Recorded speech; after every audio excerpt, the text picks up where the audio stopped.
So revolving accounts are accounts with an open-end term. What does that mean?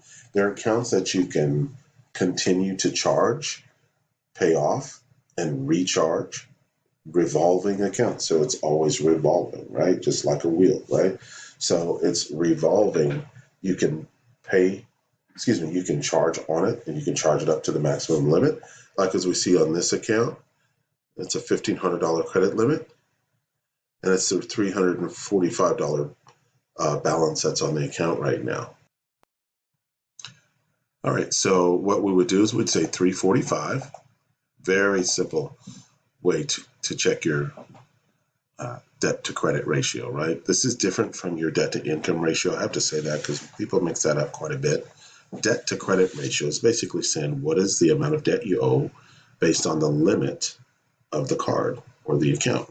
So we would just say 345 is the balance, right? That's what you're owing on the account with a $1,500 limit. All you have to do is divide it. Divide that 345 by 1,500, and now you're at a 23% debt ratio, right? 23% debt ratio. So I went a little further on those zeros, but we see how that works. Okay, I want to show you the formula for debt to credit ratio in a more simple version. So you can see here, they call it per card utilization. I really wish we would always stick to one set of terms, but you'll see different things like utilization, or as you see on the bottom here, credit utilization. I like to say debt to credit ratio. It's the ratio of your balance on your card to the limit on the card, right? You have your credit card, and whatever your balance is, you're going to divide that by your limit. So let's not be afraid of a little math. Nothing a calculator can't take care of, right? 3,500 is the balance. If the limit of the card is 10,000, we're at a 35% debt ratio, right? Debt to credit ratio on that card. So 35 or 3,500 times 100 is 35. I think that makes it a little more confusing for the average person. But just remember, all you have to do is take the balance on your card, divide that by the limit on your card. That ratio should be under 20 to 25%, not 30%, not 35%. Remember, 20 to 25% is a much safer zone. All right, what's up? What else is going on this account? It's been late in September. Usually I'll have a year. This happens to be 2003. So everything going backwards is 2003. So in September 2003, they were 30 days late. Also 60 days late in April of 2004 and October of 2004. 30 to 60 days late is really detrimental to your credit. So if you have a 30-day late, you're looking at up to 50 points dropped on your score. Now, everybody's different, so it's not always going to be the exact same amount, right? But 60 days late, a person is going to lose anywhere from 80, maybe 70 to 100 points being 60 days late. Now, some people that would not lose so many points are people who have a stellar pay history for many, many years, and also those same people who have a lot of positive credit. Because let's say you have 15 positive credit cards and one is late, it's going to have a much smaller effect on you. Of course, the other thing that would affect that significantly is the amount of time you've had the credit account. So check to see if your credit card information and payment history are correct on your credit. We can see how this is read. I mean, you can look at these. How difficult is this, right? What is the account's condition? It is open. The account number is here. What type of account? Revolving account. Revolving account is one of three things. It's either going to be a credit card or a charge card like Belk, JCPenney, Walmart, some card that can only be used at that store like Fingerhut. And then you're going to have credit lines. We're in North Carolina. Our North Carolina State Employees Credit Union, very popular for giving out credit lines or payday loans. And these things are usually 500 to 1,000 or more. And credit lines you're not going to be given a credit card, but it's treated just like one. You can charge it up, pay it back, spend it any way you want, right? We have pay status. We have payment, $10 monthly due every month. I don't know why that would be there on I'm sorry, that's the regular payments. All right, so that's a regular monthly payment of $10 for this balance that you have. So if that balance went up to $1,000, this would probably go up to $40 or $50. So that will continue to go up as your balance goes up. This is kind of an old example, so you'll see some years here. What date was this reported to the credit? It was reported on June 9, 2004. When was the account opened? The account was opened in 2002. Responsibility refers to whether it's a joint account, individual account, or authorized user account. So terms here would be maybe if this was a loan, they would say, oh, that's a 24-month term, has to be paid off in 24 months, right? There's any remarks on the account, there are any past due, which you should see something here because we have 3 past dues. Payment history they're saying on this report is for 6 years. That doesn't really look accurate either, right? 30 days, 0, 60, 0, when we have 2 60s and 130. But, I know somebody's going to pick up on that, so I just want to touch base on it. All right, also you want to check to see if all your accounts are listed correctly. If you find errors, ask the credit reporting agency about it to ensure you're not a victim of fraud. So you're just making sure that all of these things are as accurate as you expect them to be, right? As you know them to be. All right, check to see if the information about your installment loans or your car, your house, your personal loan. That's what an installment loan is, a house, a car, a personal loan.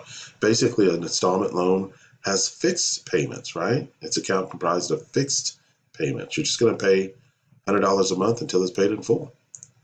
All right, just like your house, just like your personal loan, right? This looks like it's an example of a personal loan. A personal loan amount, high balance would have been $4,000. They still owe $2,000. They pay $100 a month. We know the rest of these, right? All pretty simple. Had a 130-day late in February of what year? 2004, right? You can see how they're counting down. All right. Actually, I think that is going to start here as 2003 and go up in this direction for 2004. And that's January of 2004 going forward. Sometimes it's a little tricky, even got me there. So we have to just pay attention and read, and we'll be able to usually figure that out. Other accounts in which the exact category is unknown. So this is a category, but there's nothing reporting in that category. Now they're also saying, look, check to see that information about any collections is correct. We're going to start looking at the collection section. This one has no collections. This also has no public records, all right? But it says, note the date since this information is usually removed from the credit report after 6 years. So it's 7 years. I'm not sure why that's saying 6 years. It is 7 years. 7 years from the date the account became negative. All right, public information, there was nothing there, right? So we don't have anything. And public information is what? Anything that's recorded in the courthouse, bankruptcy, foreclosures, tax liens, right? Child support is a public record. It's in the courthouse. It can also be a credit account on your credit. It shows a good pay history or a bad pay history on your credit, typically through Experian. Now it says here, an unusual increase in the number of inquiries can have a negative effect on your credit. Your own inquiries do not have any effect on your credit score. So that's if you pull it yourself with Credit Karma, those free sites. Now listen, I want you guys to think about this. Credit inquiries are pretty damaging, especially when you go get cars. You should have no more than 5. An excellent inquiry loan is no more than 5 every 2 years. That's right, I said 2 years.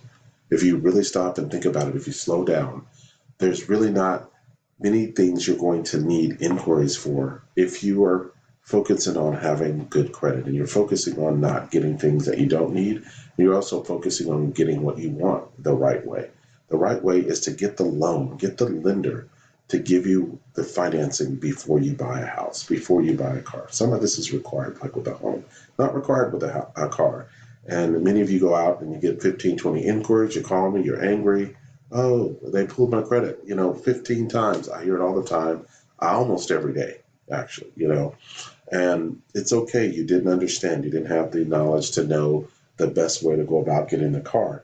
But of course, the dealerships are designed to get you in there and to fool you and to get you excited about a new car and how they can get you approved. And they got all these ads on the radio and on television that tell you you're guaranteed approval. And they're pulling your credit 10, 15, 20 times sometimes. So, of course, these videos are directed to my clients, so I would expect you guys to come to me if you need financing. Please come to me. Let us help you get the financing.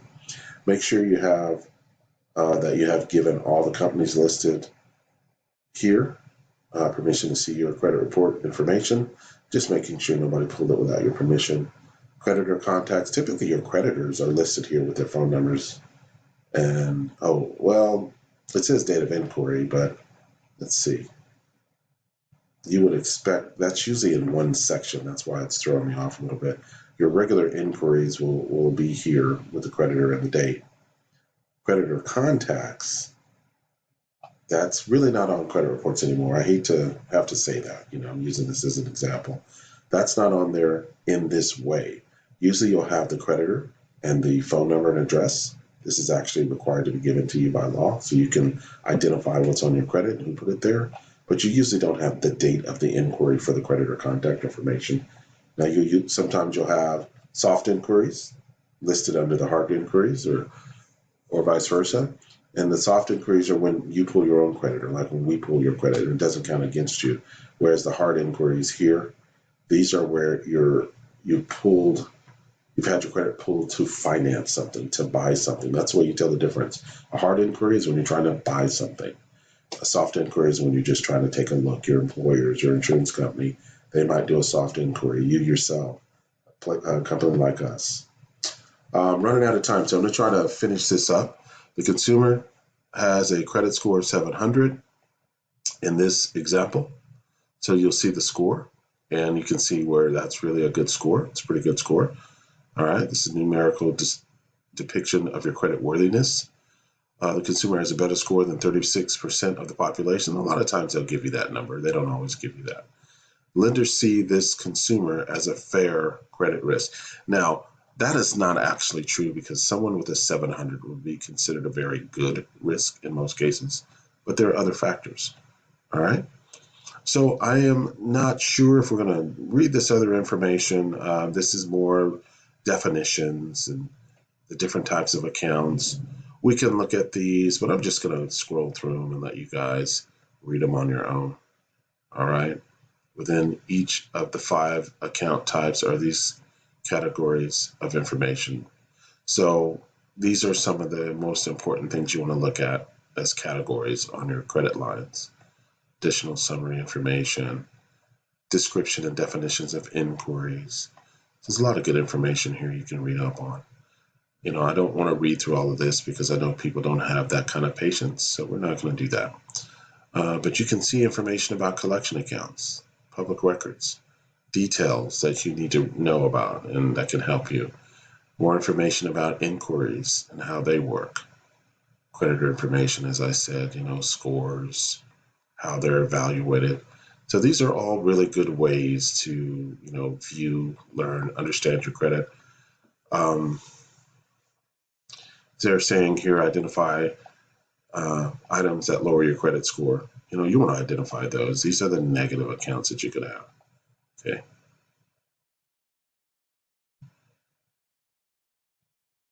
That's 14 there. That's a real solid list of the different categories. This is more like it here, what we normally see.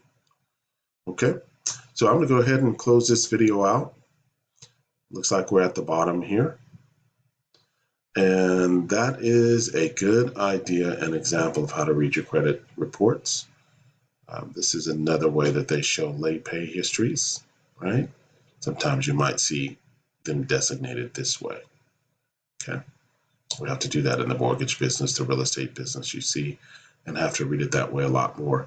But okay, good people, that's the end of that video. Thank you for watching and educating yourselves on your credit. This is Darrell signing off. Have a good one.